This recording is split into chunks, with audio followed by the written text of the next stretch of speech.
Nous voulons la paix.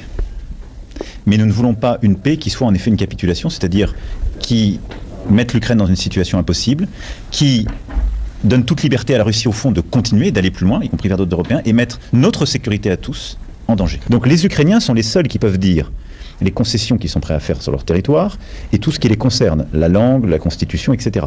Le jour où vous donnez un signal de faiblesse à la Russie, qui, au fond, depuis 10 ans, a fait un choix stratégique, c'est de redevenir une puissance impériale, c'est-à-dire d'avancer partout où on est faible. Eh bien, elle va continuer d'avancer. Notre pays est beaucoup plus fort que beaucoup de gens ne veulent le dire ou le croire. Il est fort militairement, parce qu'on a fait les investissements, qu'on a l'armée la plus efficace d'Europe. Il est fort diplomatiquement. La France est écoutée, je peux vous le dire, partout, en Europe, en Afrique, en Asie. Et je le vois à chaque fois, c'est notre force à nous tous. Elle est beaucoup plus forte qu'on le dit économiquement. Regardez les derniers chiffres.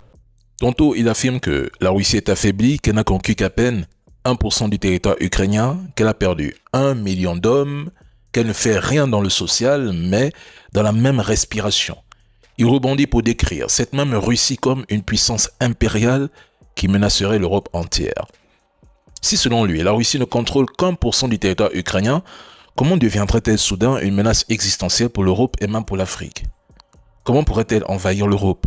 Et pourquoi réclamer des garanties de sécurité, envoyer une coalition de forces en Ukraine, si la Russie est si faible et n'avance pas? Il dit ensuite que seuls les Ukrainiens peuvent décider des concessions territoriales. Pourtant, il s'oppose lui-même à toute concession. C'est lui qui estime que le plan de Donald Trump doit encore être revu. Il ajoute que la France serait la plus forte militairement, diplomatiquement et économiquement d'Europe. Très bien. Alors pourquoi l'Ukraine s'effondrerait-elle en quelques jours sans les États-Unis? Si l'armée française est réellement la plus efficace du continent, pourquoi a-t-on besoin de l'aide américaine pour maintenir l'Ukraine debout? Mais que Donald Trump se retire et nous verrons leur force. Il affirme que la France est puissante diplomatiquement, écoutée en Amérique, en Europe, en Asie et en Afrique. Commençons par l'Afrique. Vous avez vraiment le sentiment ici que la France est encore écoutée chez nous? Ou bien prend-il son passage express au Gabon pour une généralité? Il va jusqu'à dire que la France est écoutée en Amérique, en Asie et en Europe. Mais par qui exactement? Chez Donald Trump, qui a publiquement déclaré que la parole du président Macron ne pèse pas, ne pèse rien.